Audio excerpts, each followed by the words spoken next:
આખું વર્ષ બગડે નહીં અને ખાવામાં પણ ટેસ્ટી એવું આજે બનાવીએ કેર એટલે કે કેરડાનું અથાણું. તો વેલકમ ટુ હિમાનીસ કિચન મિત્રો. ચાલો રેસીપી બનાવવાનું શરૂ કરીએ. તો તેની માટે અહીંયા મેં 1 કિલો કેર લીધા છે. તેને આપણે પાણીથી બરાબર 2 થી 3 વખત ધોઈ દેવાના છે અને તેને સાફ કરી લેવાના છે. તો 2 થી 3 વાર પાણીથી ધોઈ અને ત્યારબાદ આ રીતે તેને નિતારી દેવાના છે. અને હવે આપણે અહીંયા મેં માટીનું આ રીતે માટલું લીધું છે નાની સાઇઝનું. એની અંદર આપણે આ કેરને ઉમેરી દેવાના છે.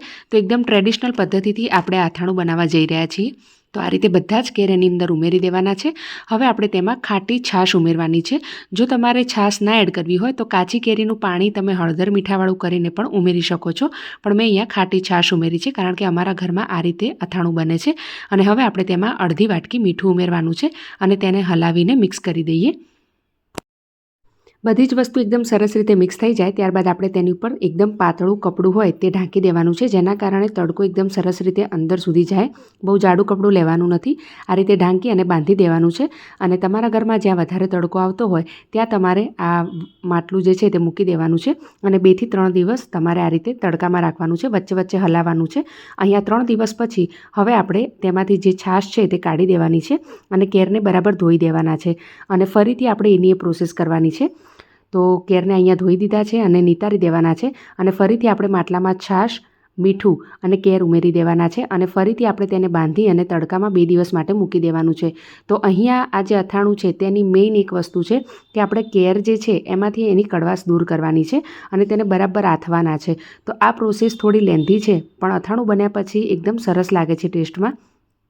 તો અહીંયા મેં છાશમાં આ રીતે 2 વખત તેને આ પ્રોસેસ કરી દીધી છે.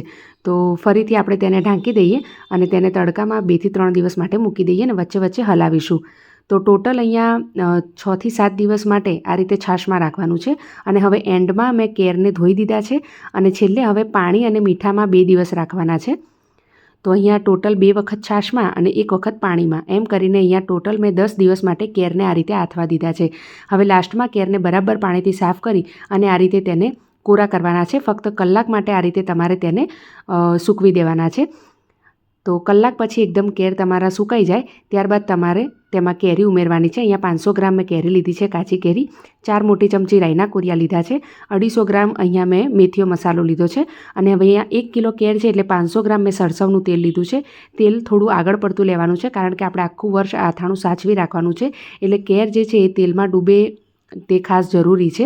અને અહીંયા એક વસ્તુનું ધ્યાન રાખવાનું છે કે આપણે કેરને જે સૂકવ્યા તો એ આપણે તડકામાં નથી સૂકવવાના. જો તમે તડકામાં સૂકવશો તો કેર એકદમ તમારા ચવડ થઈ જશે અને ખાવામાં મજા નહીં આવે. તો ફક્ત 1-1.5 કલાક માટે આપણે તેને સૂકવવા દેવાના છે. તો અહીંયા બધી વસ્તુ આ રીતે મિક્સ થઈ જાય ત્યારબાદ આપણે તેને ઢાંકી દેવાનું છે જેથી કેરી એકદમ સરસ રીતે તેમાં ઓગળી જાય. તો ઢાંકી દઈએ અને હવે 2 દિવસ આ રીતે રાખી મૂકવાનું છે. અને 2 દિવસ પછી અહીંયા અથાણાને આપણે મિક્સ કરીએ. તો જેમ જેમ આ અથાણું તમે રાખી મૂકશો એમ કેરી એકરસ થતી જશે. પણ 2 દિવસ પછી તમે તેને ઇઝીલી ખાઈ શકો છો ભાખરી, રોટલી કે પછી પરોઠા સાથે.